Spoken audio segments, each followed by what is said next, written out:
এখন এইগুলো আমরা হালকা তেলে সামান্য ভেজে নেব, বেশি ভাজবো না, বেশি ভাজলে এগুলো শক্ত হয়ে যায়। তো হালকা শুধু কালারটা আসবে, 2-3 মিনিট ভাজলেই এটা ভাজা হয়ে যাবে। বেশি ভাজলে আবার শক্ত হয়ে যায়, এই জন্য হালকা পরিমাণ ভাজব। আমরা গরম তেলে এখন দিলাম পেঁয়াজ কুচি 1 কাপ, আর রসুন বাটা 2 টেবিল চামচ,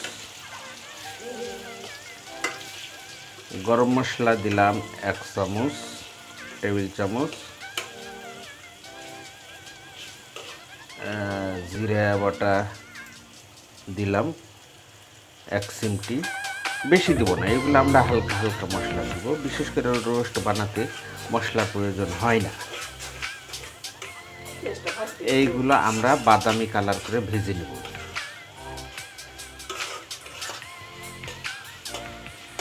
মিডিয়াম জালে ভাজবো যাতে এইগুলো বাদামি কালার হয়। কিছু লবণ দিয়ে দিলাম যাতে তাড়াতাড়ি আপনার পেঁয়াজটা সিদ্ধ হয়ে যায়। এর মধ্যে আমরা এখন দিব হলুদের গুঁড়া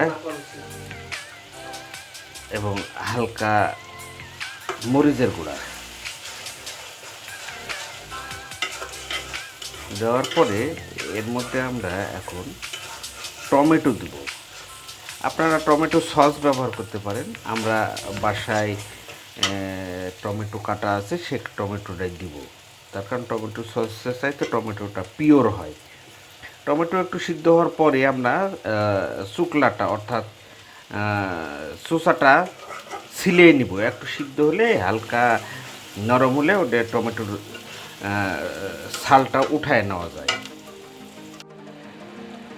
হ্যাঁ বন্ধুরা, দেখতে পাচ্ছেন আমাদের এইগুলোতে বলক এসে গেছে এবং দুধ দেওয়ার ফলে এর কালারটা কত সুন্দর আসছে। এর মধ্যে আমরা মুরগি দেবো, মুরগির উপরে টক দইটা দিয়ে দেবো।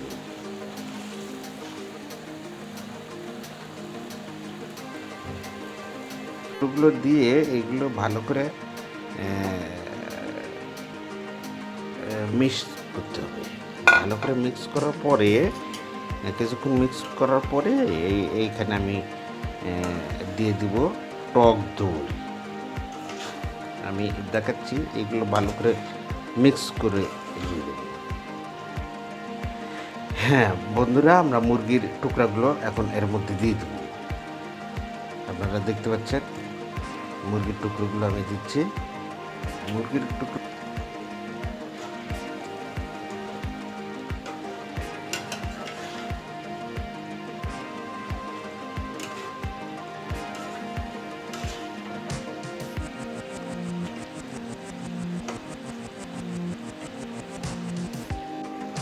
হ্যাঁ বন্ধুরা, এইখানে আমরা একটু 1 চিমটি পরিমাণ চিনি দিয়ে দেব, 1 টেবিল চামচ পরিমাণ। চিনিটা দিলে আলাদা একটা ফ্লেভার আসবে।